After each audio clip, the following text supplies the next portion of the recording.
Welcome back, folks, to Let's Play Star Trek Judgement Rites. When last we left off, we were exploring the village of Gothos that is ruled by Baron Trelane. And Jimmy here, I mean Kirk, is trying to figure out what Trelane's scheme is and where the missing Federation ships are. Ellis seems to be intent on picking a fight, Spock is just fascinated by the whole situation, and McCoy is actually unwinding a fair bit in the relatively peaceful village. But unfortunately, with the shadow of World War I over this village, it's not going to be a very peaceful scenario for too much longer. Because inevitably, knowing Trelane, we're going to have to experience that. Let's have a look around first. Bottles and cans line the back wall, as well as flowers in a vase. Well, that's not bad. Confections, a package of meat in a white wrapper, and a cash register are on this counter. Fair enough. Candy canes in a jar. They sound tasty. Jelly beans in a glass jar. They sound tasty. A package of food containing mutton. That sounds tasty. A cash register. That doesn't sound tasty. Sacks of flour and household cleaning implements line this wall. One of those sounds tasty, when used to cook other things. A rather badly painted seascape. And apparently, that's ugly. Sacks of flour. Alright, that's the same thing there. What about here? A broom. Good for sweeping things. Yes! Yes, they are. Thanks for letting me know that. A tattered rope sits here. Mm-hmm. An empty kettle rests upon this stove. Fair enough. Jars of fruit are preserved in this translucent container. Fair enough. A barrel of pickles. Yep. A barrel of apples. Also a not bad thing to see. This shop is not experiencing a shortage of shoes. No, it is not. That's a huge amount of shoes. A sturdy wooden table. Fair enough. And there are 2 clocks on it. This clock looks like it is broken. You wonder who would want a broken clock. Somebody who wants to fix it and buy it cheaper? This clock looks expensive. Notice also that that clock looks like it can be picked up, whereas the other one looks more like part of the scenery. The fact that the only thing we know about it is that it's expensive, however. We're gonna need money, aren't we? Metal buckets in a rough pile on the floor.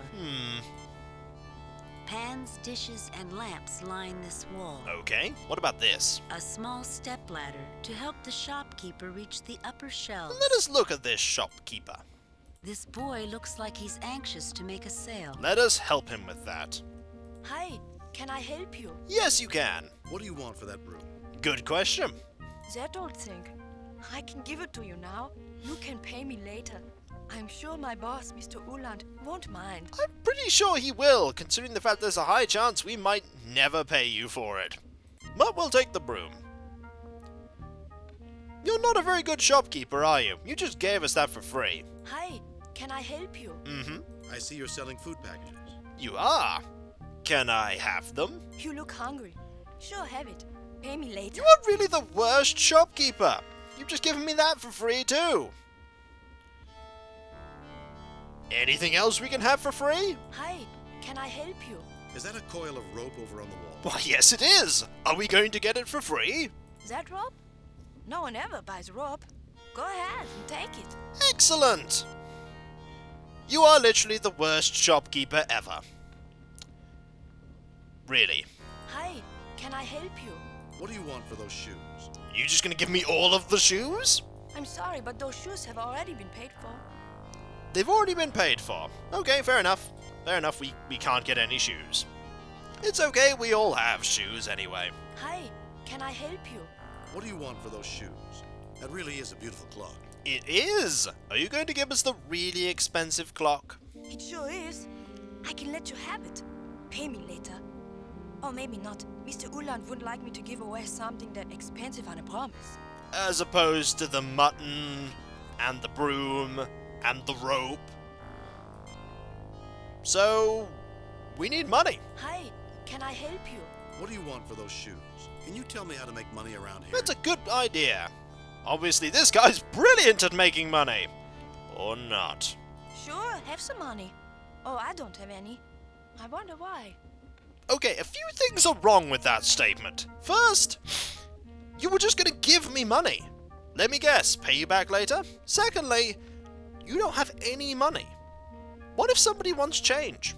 Obviously, a oversight in Trelane's vision of this village. And thirdly, you said someone had already bought those shoes. Yet you have no money. Also, an interesting point to mention here, do not just try and take anything in this room. Because Starfleet regulations say that you really shouldn't just take things. You should follow local customs. Save new game. So, we took those things there because we promised to pay back later, although Kirk never actually said that, but we can't just take anything. Ellis will not like that. So we need to basically leave here. We need to leave. There we go. There are two ways we can go, this way and that way. Let's go this way, shall we? Here's a dog. I would not get near that dog if I were you, Jim. It's suffering from rabies. Oh dear. Dobermans. They were used as war dogs during the First World War and bred to be far more vicious than they were in later years. Let's avoid the dog, shall we? This building is being used as an armory where troops are stationed and military supplies are kept. Well, that's where the beer's going to be delivered eventually. This building is being used as a school for the children of Gothos. Fair enough. And this place. This is an old apartment building. Well, we'll be going in there soon. James T. Kirk, against the skyline of rustic 20th century Europe. Yep. Mr. Spock, contemplating the inordinate number of times he has traveled through time or visited parallels of Earth cultures. There are a lot of them. There are a lot. Dr. McCoy wonders at the many unusual situations he has been through with his captain. An absolute load of them. Even a creature that had survived by drawing salt out of people's bodies. Mr. Ellis looks like he's spoiling for a fight. That is not surprising at all. I wonder what surprises Trelane has in store for us. That dog, for a That's start. a cheery thought. It's not that cheery. What about McCoy? Where's the hospital? Even when they heal, they butcher people. Doctor, your criticisms of this era's medical technology are illogical. They did not have the tools to perform surgery without cutting open their patients. Perhaps one day, our medical practices will seem primitive compared to the standards of a future generation. And what about Spock? More incongruities, Captain. The layout of this town is as irrational as Trelane. And now, let's see if Ellis wants to pick a fight. Just think of it, Captain. Only one security officer for you on this mission. It must be unusual to have so little protection. Don't try to provoke me, mister. You may regret it. Do you always say things that are unbecoming a Starfleet officer? That is an interesting question. I don't know. It seems like I'm carrying excess baggage on this mission. Don't try to provoke me, mister. You may regret it. That is interesting. We could do that. You always say things that are unbecoming a Starfleet officer? I don't know which thing we want to say here. He seems to be just trying to pick a fight all the time. I'm torn between choice 2. Don't try to provoke me, mister. You may regret it. Do you always say things that are unbecoming a Starfleet officer? I think we shall say this. I don't know what you mean, sir. Yes, you do. Yes, you do. We need to be careful with that. Save, move, it, replace. We need to be very careful with what we say to him. We don't want to go in there. We don't want to do anything with the dog. We could scan the dog, but I imagine McCoy has already said what we need to about it. Terran dog suffering from hydrophobia. Can you cure it, Bones? Probably, but he doesn't want to get close enough. If I can cure Vulcans, I can cure dogs. I need to find some way of getting close to it. Right now, we do have the meat, but we're going to go in here first. Ah, hello. Hello, cat. What is it, Gringold? Ah, visitors. He appears not to have all of his arm. A one-armed gentleman sitting on a sofa. There's a cat. A domesticated longhair. This is a nice place. A picture of the Battle of Waterloo by a starving German artist. Several objects of sentimental value line the mantelpiece. Cherished possessions that have been gathered over the course of a lifetime, admired by friends and family that are now dead. That is grim. A gramophone. No songs are playing. That's sad. A fireplace. What about this picture? An impressionist painting of a ship caught in a storm. A pot of gladiolas. You can tell that Herr Eckhart has a green thumb. The cat keeps meowing. And there's the door. This door leads back to the streets of Gothos. Let's, have a look around, shall we? Mr. Spock, first officer of the USS Enterprise. Or is it Major Spock of the United States Elite Enterprise Squadron? Dr. Leonard McCoy, Chief Surgeon of the Enterprise. Or is it Captain McCoy of the United States Elite Enterprise Squadron? Think it's the first. Walter Ellis, Chief Security Officer, First Officer, and Acting Captain of the USS Zimbabwe. Fair enough. James T. Kirk, Captain of the USS Enterprise. Or is it Lieutenant Colonel Kirk of the United States Elite Enterprise Squadron? Let's have a look at this side table. A small reading table. More importantly, let's scan this man. Human male in good physical condition. Fair enough. What about the cat? Terran cat, feeling very self-satisfied. Yes. Yes, the cat is. I'm attempting to find a pattern in Trelane's illogic. Please do not disturb me. You might be waiting a while. Careful, Spock. Illogic might fry that delicate Vulcan brain of yours. It might. Given the many missions we've served together, I'm quite used to being bombarded by illogic and human emotion. That was a nice counter. Nice cat. Very nice cat. It sounds like my pet tribble, Rodney. She has this nice pattern on her fur that looks just like this one. You have a pet tribble? Tribbles are genderless creatures, Commander. Don't ruin his fun. It always seemed like a woman to me, Mr. Spock. Fair enough. Hello, kitty. Nice kitty. Okay, Ellis is happy because there's a cat here. And it would seem that the cat is also happy. There is a gramophone here. We could scan that. Anything up with it? An early 20th century recording device, no longer in working order. Well, let's see what you can do with that, Spock. The gramophone is not functioning. It would appear to be a trivial malfunction. Well, fix it. Do not concern yourself with it, Captain Spock. Klingold does not like loud noises. Oh, fair enough. The cat agrees. Let us talk to him. What can I do for you, Colonel? Hello. What can you tell me about the war? That's the question we seem to be starting everyone with.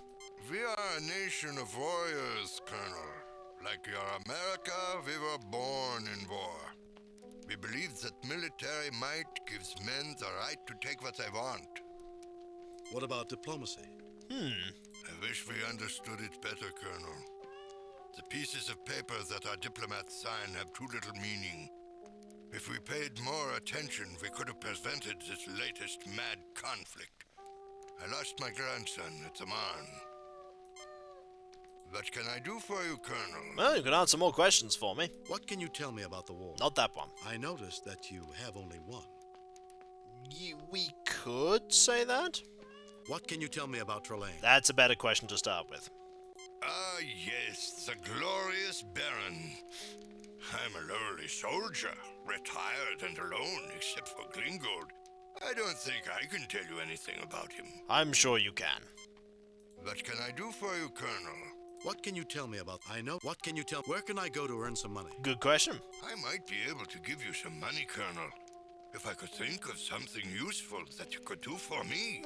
I'm sure there's something. What can I do for you, Colonel? What can you tell me? Where can I go to earn some money? Let's ask about the arm. What can you tell me about Trelane? I noticed that you have only one. Let's ask about it. I lost my arm in the last war, January 8, 1871. During the siege of Paris, during Bismarck's war with France, shortly before Germany's glorious victory. It still didn't bring my arm back. No, it didn't. We have something that we can do. We could sweep the floor. Kirk! Thank you, Colonel. You Americans are very helpful. It's a pity we're at war with you. But wars always end. And today's enemy often becomes tomorrow's friend. Unfortunately, the reverse is often true. Kirk! Expert floor sweeper and commander of the Enterprise, but well known and better known for his floor sweeping prowess. You only swept that bit there. Here, it's not much, but money has its uses. I almost said slept there. You almost slept there. He was just sweeping the floor so he could sleep on the floor. But hey. Thank you. Perhaps you might be able to use a broom around here. Yeah, keep the broom. Why, thank you, Colonel. Yeah, keep the broom. There's nothing more we can do here. Let's leave. Now, we need to deal with this dog. We actually have a way to deal with this dog. We have the meat. Save new replace. The meat is going to be used to distract the dog. It's very important that we deal with the dog. Let's use the meat on the dog. It should distract him long enough for us to use the medical kit on the dog and cure it. There we The go. dog is now hungrily eating its meal. Excellent. While it's distracted, let's treat it.